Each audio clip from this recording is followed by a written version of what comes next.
Beauty contest में आपसे तरह तरह के सवाल पूछे जाते हैं, जैसे जाते वक्त इस दुनिया को क्या देकर जाएंगी आप? मैं अपनी आंखें आई बैंक को दे जाऊंगी, जिससे कोई एक खूबसूरत दुनिया फिर से देख सके मेरे जाने के बाद। आप चाहेंगी तो कोई फिर से देख सकेगा।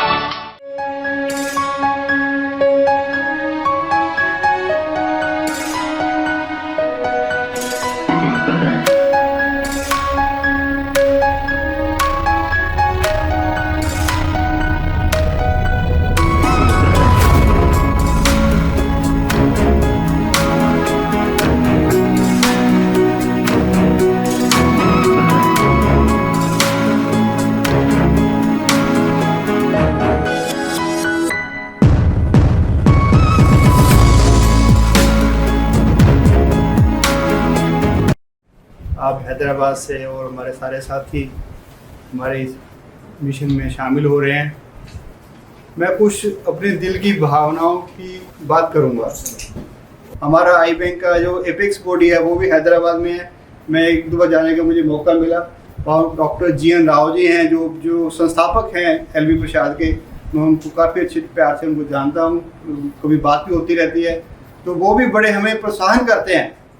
1996 में यूरोप में हमारी कॉन्फ्रेंस हुई थी वर्ल्ड की, उसमें मैं भी गया था पंजाब की तरफ से, वो भी आए हुए थे सर। तो बड़े मोटिवेट किया। तो हैदराबाद तो हमारे लिए एक बड़ा एक मोटिवेशन का मेरे लिए एक सेंटर है। सो मैं चाहूँगा समूह आप जब कहीं भी पंजाब में आपको इंडिया में मौका मिलता है, हमारा एक छोटा सा संदेश लेके जाएं मिशन पुनर्जोत का कि हमारे पास ज़्यादा आंखें लेने वाले कम हैं। ये एक मूवमेंट का हिस्सा होता है हमेशा। पहले तो हम मांगते थे आंखें दो, आंखें दो, आप कहते आंखें लो, तो दूसरी स्थिति में आ गए हैं। हमारे दिमाग पे बोझ है कि यदि हमारी किसी ने आंखें दान कर दी, 5 दिन के बाद वो खराब हो जाएंगी, जब वो इस्तेमाल नहीं आएंगी तो मैं जिम्मेवार हूँगा। तो इसलिए हम खुद शोर मचाते हैं, सोशल मीडिया पे जाते हैं, सरकारों को कहते हैं, संस्थाओं को कहते हैं कि पंजाब के लोग इतने जागरूक हो गए हैं।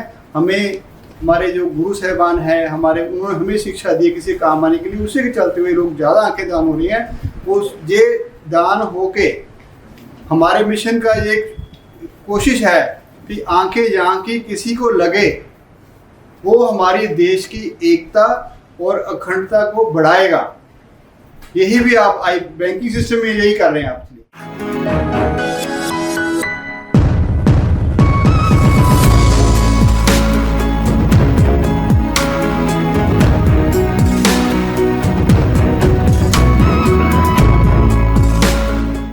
आज साढ़े डॉक्टर अरुण मित्रा जोड़े कि farmer president IMA Indian medical association है और इस कॉन्फ्रेंस के रिसेप्शन कमेटी के चेयरमैन ने जिन्होंने देख रहे थे बहुत वधिया कॉन्फ्रेंस का अरेंजमेंट किया है। अज साढ़े शामिल ने डॉक्टर साहब सारे वैसे सोसाइटी के नाल काफ़ी सालों में जुड़े भी हुए हैं और साड़ी काफ़ी हेल्प करते रहे हैं। और उन्होंने रिक्वेस्ट करेगा 37th नेशनल आई पब्लिक को जागरूक करने वास्ते और भी अच्छे पॉइंट दसन ताकि लोग जागरूक होकर अच्छे तो जल्दी जो भी डेथ होती है वो मतलब आइज डोनेट जी वो हिस्सा लैन या ऑर्गन डोनेशन भी जोड़े है वो अपने डेथ होंगे हैं और वो मूवमेंट के हिस्सा लैन ताकि आने वाले टाइम के अन्नापन हिंदुस्तान को दूर किया जा सके।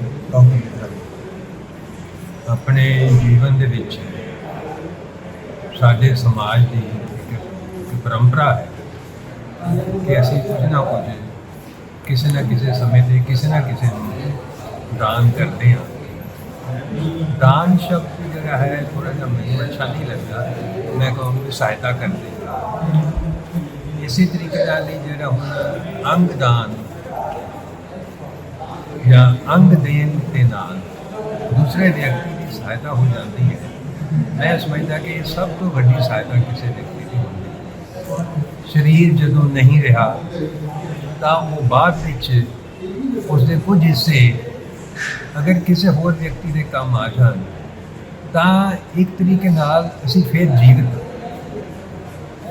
अखां का एक हिस्सा अगर किसी दूसरे व्यक्ति से जिसकी निगाह कमज़ोर है उससे लग जाती है ਉਸ ਵਿਅਕਤੀ ਨੂੰ ਦੇਖਣ ਲੱਗ ਪੈਂਦਾ ਹੈ, ਇਸ ਤੋਂ ਵੱਡੀ ਖੁਸ਼ੀ ਉਸ ਵਿਅਕਤੀ ਨੂੰ ਨਹੀਂ ਹੋ ਸਕਦੀ ਕਦੇ ਵੀ, ਜਦੋਂ ਉਹ ਸ੍ਰਿਸ਼ਟੀ ਨੂੰ ਜਿਸ ਨੂੰ ਉਹਨੇ ਕਦੇ ਦੇਖਿਆ ਨਹੀਂ ਜਾਂ ਪਹਿਲੇ ਦੇਖਦਾ ਸੀ ਤੇ ਫਿਰ ਕਿਸੇ ਕਾਰਨਵਸ਼ ਉਸ ਦੀਆਂ ਅੱਖਾਂ ਖਰਾਬ ਹੋ ਗਈਆਂ, ਉਹ ਹੁਣ ਨਹੀਂ ਦੇਖ ਪਾ ਰਿਹਾ, ਉਹਨੂੰ ਇੰਨੀ ਖੁਸ਼ੀ ਹੁੰਦੀ ਹੈ ਕਿ ਉਹ ਹੁਣ ਦੇਖਣ ਲੱਗ ਪੈਂਦਾ ਹੈ।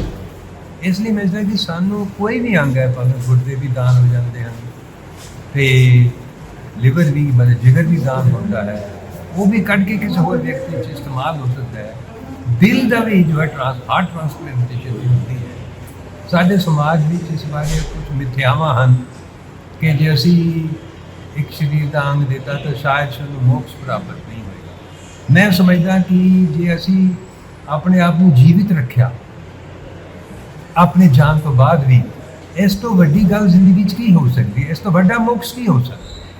ਇਸ ਲਈ ਸਾਨੂੰ ਜੋ ਕੁਝ ਇਹ ਜੋ ਮਿਥਿਆਵਾਂ ਹਨ ਉਹਨਾਂ ਨੂੰ ਤੋੜਨਾ ਪਏਗਾ, ਵਿਗਿਆਨਕ ਢੰਗ ਨਾਲ ਸੋਚਣਾ ਪਏਗਾ ਕਿ ਸਰੀਰ ਜਦ ਤੱਕ ਚੱਲਦਾ ਹੈ ਆਪਣਾ ਕੰਮ ਕਰ ਰਿਹਾ ਹੈ, ਜਦੋਂ ਉਸਦੇ ਵਿੱਚ ਰੁਕਾਵਟ ਆ ਗਈ ਉਹ ਫਿਰ ਵੀ ਜ਼ਿੰਦਾ ਰਹਿ ਸਕਦਾ ਹੈ ਕਿਸੇ ਨਾ ਕਿਸੇ ਰੂਪ ਵਿੱਚ, ਕਿਸੇ ਹੋਰ ਵਿਅਕਤੀ ਦੇ ਸਰੀਰ ਵਿੱਚ। ਇਸ ਲਈ ਮੈਂ ਇਹ ਜੋ ਉਦਮ ਹੈ ਅੱਖਾਂ ਦੇ ਟ੍ਰਾਂਸਪਲਾਂਟੇਸ਼ਨ ਦਾ, ਕਿਸੇ ਦੀਆਂ ਅੱਖਾਂ ਜੋ ਇਸਤੇਮਾਲ ਹੋ ਸਕਦੀਆਂ ਹਨ ਦੂਸਰੇ, ਇੱਕ ਬਹੁਤ ਵੱਡਾ ਉਦਮ ਹੈ।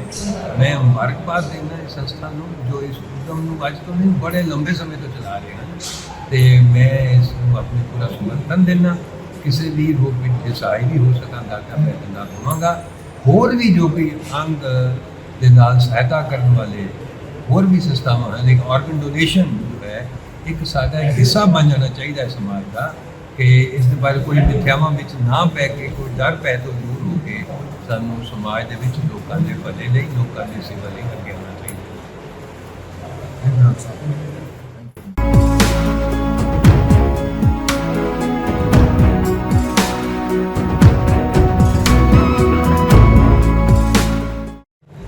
हमारे बीच में कॉमरेड रुद्रा छेत्री सिक्किम से हैं, जो कि ये कॉन्फ्रेंस अटेंड करने के लिए यहाँ आए हुए हैं। और मैं इनसे रिक्वेस्ट करूँगा ये 37th national eye donation awareness fortnight में अपने विचार रखें, पब्लिक को जागरूक करने के लिए कि कैसे मरने के बाद आंखों को दान करके ब्लाइंड की ध्यान को मुक्ति में चाहिए। कॉमरेड रुद्रा। हाँ, मैं यही आपका बहुत धन्यवाद, आपने यहाँ थोड़ा मुझे मौका दिया आपके यहाँ बोलने के लिए। मैं यही कहना चाहता हूँ कि कोई भी अगर अपने के लिए ज़रूरत नहीं है, तो अपने के बाद किसी को आँख मिलेगा तो उनको देना मेरा ये फर्ज भी है। तो मैं ये देने के लिए सबको निवेदन करता हूँ कि आप किसी को ज़रूरत होगा तो उनको देने का ये बहुत अच्छा मौका भी है। अच्छा होगा, किसी को एक आँख मिलेगा तो भी आँख देख सके, इसके लिए मैं बहुत ये आपके बहुत धन्यवाद।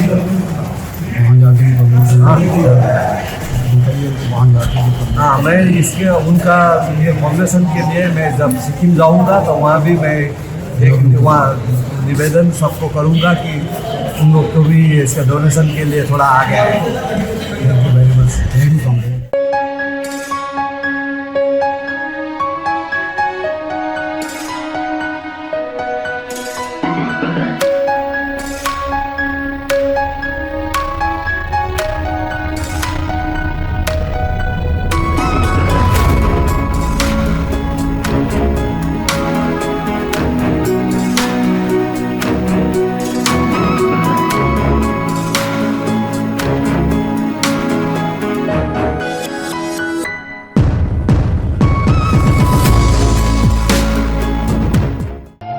चाहेंगे तो कोई फिर से देख सकेगा।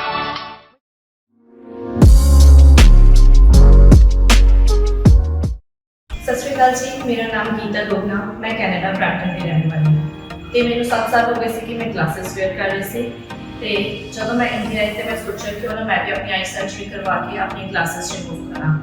ਸੋ ਬਹੁਤ ਸਾਰੇ ਲੋਕਾਂ ਨੇ ਬਹੁਤ ਸਾਰੇ ਡਾਕਟਰਸ ਰეკਮੈਂਡ ਕੀਤੇ, ਪਰ ਮੇਰੇ ਡੈਡ ਨੇ ਕਿਹਾ ਕਿ ਕਿਉਂ ਨਾ ਡਾਕਟਰ ਰਮੇਸ਼ ਤੋਂ ਕੀਤਾ ਜਾਵੇ, ਕਿਉਂਕਿ ਉਹਨਾਂ ਨੇ ਵੀ ਆਪਣੀ ਆਈ ਸਰਜਰੀ ਡਾਕਟਰ ਰਮੇਸ਼ ਤੋਂ ਕਰਵਾਈ ਸੀ। ਸੋ ਮੈਂ ਜਦੋਂ ਆ ਕੇ ਡਾਕਟਰ ਰਮੇਸ਼ ਤੇ ਉਹਨਾਂ ਦੇ ਸਟਾਫ ਨਾਲ ਮਿਲੀ, ਸੋ ਮੈਨੂੰ ਇੱਕ ਤਰ੍ਹਾਂ ਦੀ ਸੈਟਿਸਫੈਕਸ਼ਨ ਜਿਹੀ ਲੱਗੀ ਕਿ ਹਾਂ ਮੈਂ ਇੱਥੋਂ ਕਰਵਾ ਸਕਦੀ ਹਾਂ। सो ਹੁਣ ਮੈਂ ਆਪਣੀ LASIK ਡਾਕਟਰ ਰਮੇਸ਼ ਤੋਂ ਕਰਵਾਈ ਆ and the result is very good I am very totally satisfied so ਮੈਂ ਬਾਕੀਆਂ ਨੂੰ ਵੀ ਰეკਮੈਂਡ ਕਰੂੰਗੀ ਜੇ ਤੁਸੀਂ ਆਪਣੀ ਕਲਾਸਿਸ ਉਤਰਵਾਉਣਾ ਚਾਹੁੰਦੇ ਹੋ ਸੋ ਪਲੀਜ਼ ਇੱਕ ਵਾਰ ਆ ਕੇ ਡਾਕਟਰ ਰਮੇਸ਼ ਨੂੰ ਕੰਸਲਟ ਕਰੋ ਔਰ ਤੁਸੀਂ ਵੀ ਮੇਰੀ ਤਰ੍ਹਾਂ ਬਿਲਕੁਲ ਸੈਟੀਸਫਾਈਡ ਹੋ So now, no more classes.